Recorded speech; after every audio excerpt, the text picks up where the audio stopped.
Hey guys, in this video I'll show you how to group elements in Canva, and it's very easy and simple. So let's say I want to go ahead and group these, right? So I would hold shift and click on these elements.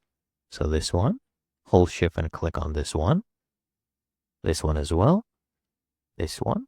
So I've held shift, clicked on all of them. If I want to add this one as well, I can do that. So I'll hold shift and click on it.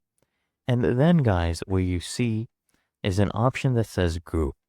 So if I go ahead and click on this option that says group, as you can see, everything has been grouped. Okay, I can easily ungroup this as well. So if I press Alt+1, you'll see what actually happened. Everything was grouped into one. If I go up here, as you can see, everything is separated. Okay, if I move this, okay, it will only move on its own. Let me unlock this page.